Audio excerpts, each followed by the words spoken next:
குண்டுவெடிப்பு சம்பந்தப்பட்ட வீடியோஸ்க்கெல்லாம் லைக் போட்டிருக்கீங்க மேடம். ஐயோ எனக்கு ஒண்ணுமே தெரியாதுங்க. நான் படிக்கவே இல்லை, சும்மா 4வது படிச்சிருக்கிறேன். 4வது நீங்க படிச்சிருக்கிறீன்னு நீங்க பண்றீங்க மேடம். குண்டுவெடிப்பு சம்பந்தப்பட்ட வீடியோஸ்க்கெல்லாம் லைக் போட்டிருக்கீங்க. ஐயோ எனக்கு ஒண்ணும் தெரியாதும்மா. நான் என்னம்மா பண்ணுவேன்? ஒரே நிமிஷம் பதறாதீங்க. எனக்கு நெஞ்சு வலி வேற வந்துருச்சு. ஒரே நிமிஷம் அம்மா, பயப்படாதீங்க, இப்ப பதட்டப்படாதீங்க. சொல்லுங்கய்யா, அழிச்சிருங்கய்யா. நான் ஒண்ணும் தெரியாதவையா, எனக்கு படிப்பறிவு இல்லையா. தேசத்துக்கு அகைன்ஸ்டா நீங்க பண்ற ஒரு விஷயம் அது தெரியுதா? சரியா, நான் இந்த போனே வச்சுக்கலையா, அழிச்சு போடுறியா? எனக்கு வேணாயா போனும். எனக்கு ஒண்ணும் தெரியாதியா, மன்னிச்சுக்கங்கய்யா. எனக்கு ஒண்ணுலாம் தெரியாதியா, நான் சும்மா இருக்கிறியா, நான் அழிச்சு போடுறியா? உங்களுக்கு தேசப்பற்று இருக்கா? இல்லையா, எனக்கு ஒண்ணுமே இல்லையா. தேசப்பற்று இல்லையா?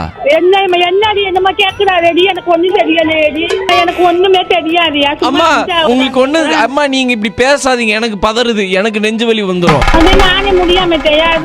எனக்கு போனே வேணாமா, நான் சும்மா ஒண்ணுமே ஆவலமா. சரியா ஐயா, சொல்லிருங்கய்யா. எனக்கு ஒண்ணும் தெரியாதுயா. நான் சக்கரை கொலஸ்ட்ரால்லாம் உள்ளவா, எனக்கு முன்னால வர முடியல. நான் என்னமா என்ன கொஞ்ச நேரம் இருங்கம்மா. இந்த பஸ் ஸ்டாண்ட்ல பாருங்க சார், இப்ப பாத்தீங்கன்னா சார் இந்த லேகியம் பாத்தீங்க, அப்படி பேசிட்டு இருக்காதீங்கம்மா. கொஞ்ச நேரம் டைம் கொடுங்க, என்னையும் பேச விடுங்க.